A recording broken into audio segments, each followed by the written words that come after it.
এক, এদেশে কওমি মাদ্রাসাগুলো দারুল উলুম দেওবন্দের অনুকরণে শতাব্দীকাল ধরে দ্বীনি শিক্ষা কার্যক্রম পরিচালনা করে আসছে।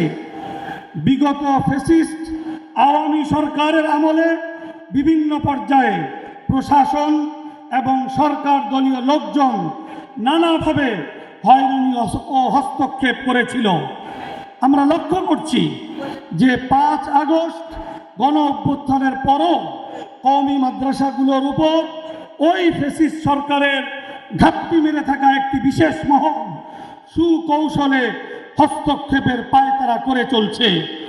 আজকের মহাসম্মেলন থেকে আমরা এ জাতীয় সকল হয়রানি ও হস্তক্ষেপ থেকে বিরত থাকার জোর দাবি জানাচ্ছি। 2, আজকের এই মহাসম্মেলন জোর দাবি জানাচ্ছে যে সাধারণ শিক্ষা সিলেবাসের সর্বস্তরে ধর্ম শিক্ষাকে বাধ্যতামূলক করতে হবে। 3, বিগত ফ্যাসিস্ট সরকারের আমলে মজলুম আলেম ওলামা ও তৌহিদি জনতার বিরুদ্ধে দায়েরকৃত সকল মিথ্যা মামলা অবিলম্বে প্রত্যাহার করতে হবে। 4, 2013 সালে শাপলা চত্বরে রাতের আধারে সারা দেশ থেকে আগত নবী প্রেমিক নিরীহ ছাত্র জনতা ও মুসল্লিদের উপর বর্বরচিত নৃশংস গণহত্যার দোষীদেরকে অবিলম্বে শাস্তির আওতায় এনে বিচার কার্যকর করতে হবে এবং সারা দেশের আলেম মাদ্রাসা শিক্ষার্থী ও জনসাধারণ জনতার উপর দায়েরকৃত মিথ্যা মামলা অবিলম্বে প্রত্যাহার করতে হবে। 5, 2018 সালের 1 ডিসেম্বর টঙ্গী ময়দানের জোড়ের প্রস্তুতিমূলক কাজে অংশগ্রহণকারী মাদ্রাসার নিরীহ ছাত্র শিক্ষক এবং সাধারণ তাবলিগি সাথী ভাইদের উপর সাতপন্থীরা পুলিশ প্রশাসনের গুটি কয়েক অফিসারের সহযোগিতায় নৃশংস হামলা চালায়। আজকের এই মহাসম্মেলন থেকে উক্ত হামলাকারী ও তাদের সহযোগীদের দৃষ্টান্তমূলক শাস্তির জোর দাবি জানানো হচ্ছে।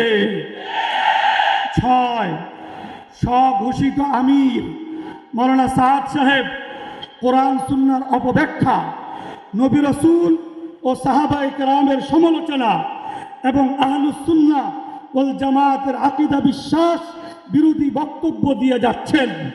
আরও উল্লেখ্য যে দাওয়াত ও তাবলীগের এই মকবুল মেহনত যুগ যুগ ধরে হযরত মাওলানা ইলিয়াস রহমতুল্লাহ আলাইহি, হযরত মাওলানা ইউসুফ রহমতুল্লাহ আলাইহি ও হযরত মাওলানা এনামুল হাসান রহমতুল্লাহ আলাইহির উসুল ও নীতির উপর পরিচালিত হয়ে আসছে। কিন্তু মাওলানা সাদ সাহেব তাবলীগ জামাতের স্বীকৃত উসুল তথা নীতিমালা উপেক্ষা করে নিজস্ব মতের ভিত্তিতে পরিচালনা করার অপপ্রয়াস চালায়। এ কারণে দারুল উলুম দেওবন্দ সহ উপমহাদেশের প্রখ্যাত ওলামায়ে কেরাম তার গোমরাহিপূর্ণ বক্তব্য ও অবস্থানের ব্যাপারে উম্মাহকে সতর্ক করেছেন। তাই ইতিপূর্বে বাংলাদেশের ধর্মপ্রাণ মুসলমান সাদ সাহেবকে বাংলাদেশে আসতে বাধা প্রদান করেছে। বিধায় বর্তমান সরকারের নিকট অধ্যকার মহাসম্মেলন থেকে জোর দাবি জানানো হচ্ছে যে কোনো অবস্থাতেই মাওলানা সাদ সাহেবকে বাংলাদেশে আসতে দেয়া যাবে না। 7, ওলামায়ে কেরামের তত্ত্বাবধানে শুরাই নিজামে পরিচালিত বিশ্ব ইজতেমা এক পর্বে আয়োজন করা অত্যন্ত দুরূহ ব্যাপার।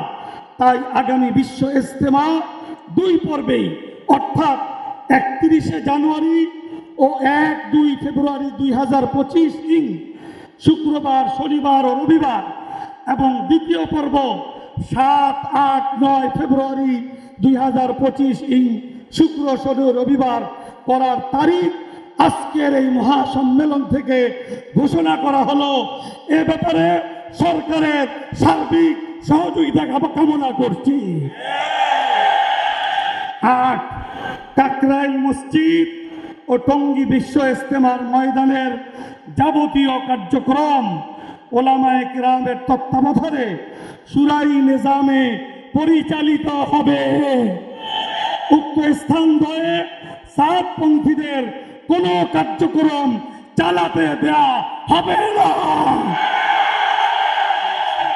নয়, বর্তমান সরকারকে ইসলাম ও মুসলমানদের দুশ্মন অভিশপ্ত কাদিয়ানীদের অবিলম্বে অমুসলিম ঘোষণা করতে হবে এবং সে সাথে কাদিয়ানীদের ইসলামী পরিভাষা ব্যবহার নিষিদ্ধ করারও জোর দাবি জানাচ্ছে আজকের এই মহাসম্মেলন। এই 9 দফা ঘোষণাপত্র আমি উপস্থাপন করলাম গোটা ওলামা মাশায়েখ মুরব্বিয়ানে কেরামের পক্ষ থেকে। এই ঘোষণাপত্রের সাথে আমরা সকলেই একমত পোষণ করছি তো।